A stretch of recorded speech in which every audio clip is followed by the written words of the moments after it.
आज हम पढ़ेंगे क्लास 9th में। सब्जेक्ट है अपना हिंदी, और हिंदी में बुक्स हैं जो क्षितिज भाग 1, और अपनी कक्षा है 9th। और इसमें आज अपन पढ़ रहे हैं चैप्टर नंबर 1। और आज का जो अपना पीरियड है वो सेकंड पीरियड है।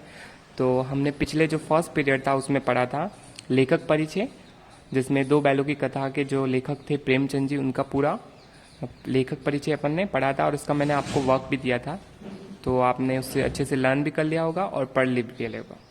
तो चलो, मैं आज दो बैलों की कथा जो आपकी बुक्स में है चैप्टर 1, उसका पूरा समरी के रूप में आपको मैं समझाऊंगा। तो चलो स्टार्ट करते हैं। दो बैलों की कथा मुंशी प्रेमचंद जी की प्रसिद्ध कहानी है। जो दो बैलों की कथा है वो मुंशी प्रेमचंद जी की बहुत ही पॉपुलर स्टोरी है। इसके मुख्य पात्र थे दो बैल है। इसके जो मेन कैरेक्टर दो है वो है बैल, एक तो हीरा और एक मोती, दोनों के नाम है बैलों के। ओके, ये बैल सीधे साधे भारतीयों के प्रतीक है, मतलब जो इंडियन लोग होते हैं सीधे साधे, उनका प्रतीक है। ये शक्तिशाली और कमाऊ होते भी अत्याचार सहते हैं। प्रेमचंद ने इनके द्वारा परतंत्र भारतीयों की दुर्दशा का प्रतीकात्मक चित्रण किया है। बैल एक सीधा सरल जानवर है। बैल जो होता है वो भी एक तरह का सीधा और सरल जानवर होता है। जानवरों में गधा सबसे मूर्ख समझा जाता है। इसका सबसे मुख्य कारण क्या है? उसका सीधापन और सहनशीलता।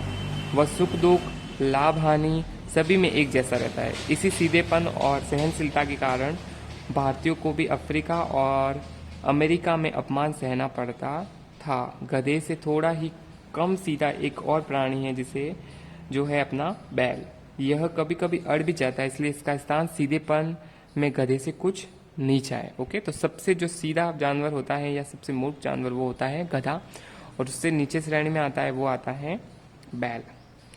तो सहनशीलता, इसी तरह हमारे जो इंडियन लोग भी है वो भी सहनशील है, कमाऊ भी है, शक्तिशाली है, लेकिन फिर भी अत्याचार सहते हैं। तो इसी कारण से भारतीयों को अफ्रीका और अमेरिका में अपमान सहना पड़ता था। हीरा और मोती सच्चे दोस्त, ये भी एक इम्पॉर्टेंट पॉइंट है। हीरा और सच्चे दोनों अच्छे दोस्त थे। हीरा मोती दो बैल थे ना, तो जूरी के पास दो बैल थे। किसके पास दो बैल थे? वो जूरी के पास। हीरा और मोती दोनों पचाई जाति की सुंदर, सुडोल और होशियार बैल थे। होशियार यानी इंटेलिजेंट थे।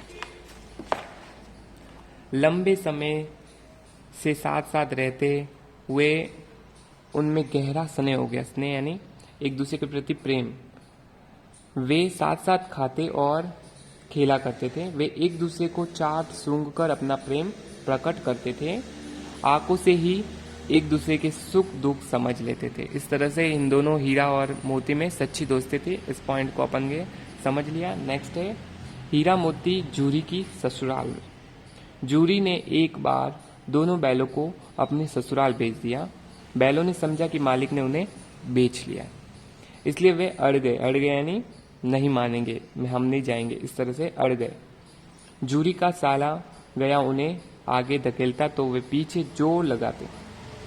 मुश्किल से वे शाम को नई जगह पर पहुंचे। वहां भी उनका मन नहीं लगा। उन्होंने चारे को मुंह न लगाया, मतलब चारा तक नहीं खाया। उन्होंने खाना नहीं खाया, जो चारा खाते ना बैल, वो उन्होंने नहीं खाया।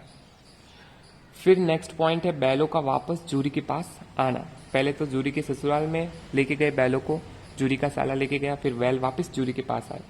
रात को दोनों बैलों ने कनखियों से एक दूसरे को देखा, चुपचाप एक दूसरे से सलाह की और पगहे तोड़कर जूरी के घर की तरफ चल पड़े। पगहे यानी होता है जो खूंटे से बांधते हैं ना बैलों को वगैरह, वो होता है पगहे। उनको तोड़कर जूरी के घर की तरफ चल पड़े। जूरी ने प्रात अपने बैलों को चरनी पर खड़ा देखा तो वो प्रसन्न हो गया। बैलों की आंखों में भी विद्रोह भरा स्नेह था। घर और गांव के बच्चे खुशी में तालियां बजा बजा कर उनका स्वागत करने लगे। हाँ, जूरी की पत्नी जरूर क्रोधित हुई।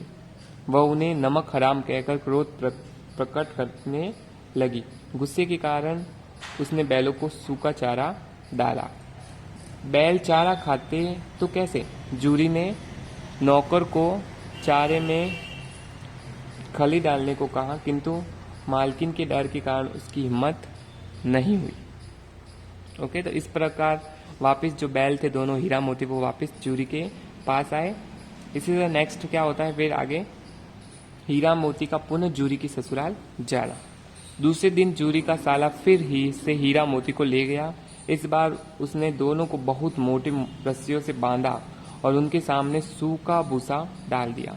हीरा मोती ने ऐसा अपमान पहले कभी नहीं सहा था। दूसरे दिन दोनों ने हल में जुतने से इनकार कर दिया। हल में जुतने मतलब खेती में जो इस्तेमाल करते हैं ना हल, उसको जोतने में उन्होंने इनकार कर दिया। जूरी के साले ने चिढ़कर उनकी नाक पर खूब डंडे मारे, किंतु दोनों टस से मस्त न हुए। टस से मस्त इधर से इधर ना होना। उल्टे हल लेकर भाग गए। रस्सी, हल, जुआ, जोत सब टूट टाट कर खराब हो गई, किंतु गले में लंबी लंबी रस्सियां थी, इसलिए वापस वो पकड़े गए। फिर है बैलों का पुनः भागना। अब जैसे वापस एक बार भाग गए लेकिन वापस पकड़ गए थे ये दोनों हीरा मोती, अब वापस भागते। देखो बैलों का पुनः भागना। दूसरे दिन फिर से सूखा भूसा मिला। शाम के समय भैरों की छोटी लड़की 2 रोटियां लेकर आई। रोटियां खाकर हीरा मोती बहुत प्रसन्न हो गए। उन्हें पता चला कि एक छोटी लड़की की माँ मर चुकी है और सौतेली माँ उसे बहुत सताती है।